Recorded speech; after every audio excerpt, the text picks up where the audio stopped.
Olá!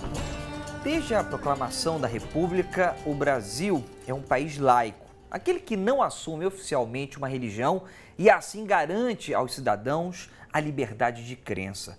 No entanto, historicamente, as relações entre Estado e igrejas, em particular as de orientação cristã, têm sido muito próximas. Histórica também tem sido a discriminação em nosso país às religiões afro-brasileiras, como o candomblé e a umbanda, por exemplo. A gente lembra que até o Estado, na ditadura de Getúlio Vargas, perseguiu os terreiros de candomblé, fechando-os e proibindo aquela prática religiosa. Pois bem, essa contradição gigantesca se mantém até os dias de hoje. É o que nós vamos ver na reportagem de Adeuto Oliveira. Quem passa pela Praça Tiradentes, no centro do Rio de Janeiro, será que sabe quem está em cima daquele cavalo? Duque de Caxias? Dom Pedro II, né, eu acho. Dom Pedro I, além de imperador do Brasil entre 1822 e 1831, foi o responsável pela primeira Constituição do país recém-independente de Portugal. E lá estava no artigo 5º. A religião católica apostólica romana continuará a ser a religião do Império.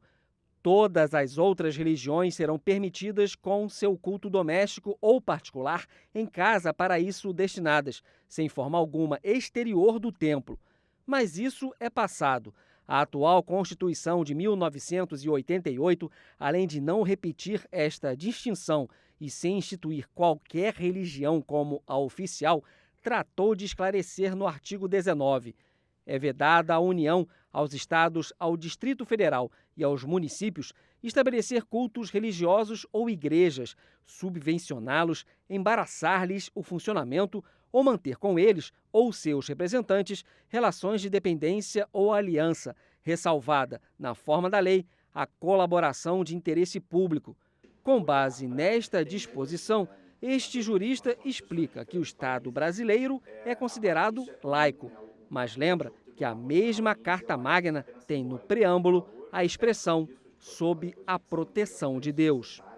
Isso parece ser uma contradição e resulta de um compromisso de interesses políticos diferentes, como a gente vê em tantas outras partes da nossa Constituição.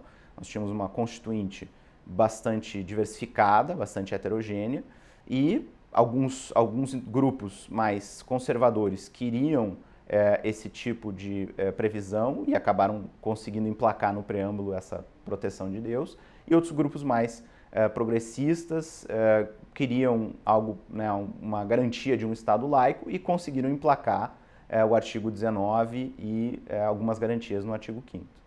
Ivan ressalta que a mesma Constituição protege a liberdade de crença, o livre exercício dos cultos e proíbe que direitos sejam negados por motivos de crença religiosa.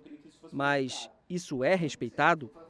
Você tem uma sociedade que diz que o Estado é separado da religião, que o Estado é laico, que as religiões têm seus direitos e ponto, mas você tem aí muitas aproximações e quase relações incestuosas entre o Estado brasileiro e as religiões, por uma série de interesses que são mútuos. É interesse do Estado e interesse também das próprias religiões. Quanto mais pluralidade de uma sociedade, quanto mais crenças, mais disputa haverá e acirramento. Talvez é o contrário do que se imagina. Uma sociedade mais homogênea nas suas crenças, suas perspectivas, quanto mais ela terá menos conflitos possivelmente, em tese, né? Com mais pessoas professando outras crenças e com mais abertura para você assumir essa crença no espaço público, não somente no espaço privado, os conflitos emergem no contexto aí que a gente tem acompanhado na sociedade brasileira. Difícil esquecer do caso da menina Kailane Campos, de 11 anos, apedrejada em junho desse ano, quando saía de um culto de candomblé na zona norte do Rio. O caso ganhou repercussão, mas ela foi apenas mais uma a sofrer com a intolerância religiosa, como mostram números bastante vergonhosos. Entre junho de 2012 e dezembro de 2014, um órgão de defesa dos direitos humanos aqui no estado do Rio recebeu quase 1.000 denúncias de casos de intolerância religiosa. Em 2011, uma lei chegou a criar uma delegacia especializada para coibir e investigar crimes dessa natureza. mas até hoje ela não foi implementada. Polêmica e religião parecem andar de mãos dadas, até na sala de aula. Está no Supremo Tribunal Federal uma ação direta de inconstitucionalidade pedida pela Procuradoria-Geral da República para que o ensino religioso em escolas públicas englobe doutrinas, práticas, histórias e dimensões sociais das diferentes religiões. É que um acordo assinado entre o Brasil e o Vaticano em 2010 colocou a matéria na Lei de Diretrizes e Bases da Educação. É certamente um desrespeito à Constituição, é um dos mais graves, uma das mais graves violações que a gente tem em relação a essa garantia de que o Estado não vai apoiar uma ou algumas religiões específicas. Isso é, para mim, claramente inconstitucional. O nosso guardião da Constituição, né, quem vai dar a última palavra sobre onde é que o Estado laico está sendo violado, onde é que está sendo respeitado, é o nosso Supremo Tribunal Federal, que até hoje tem um crucifixo no seu plenário. Então isso também é um aspecto bastante preocupante.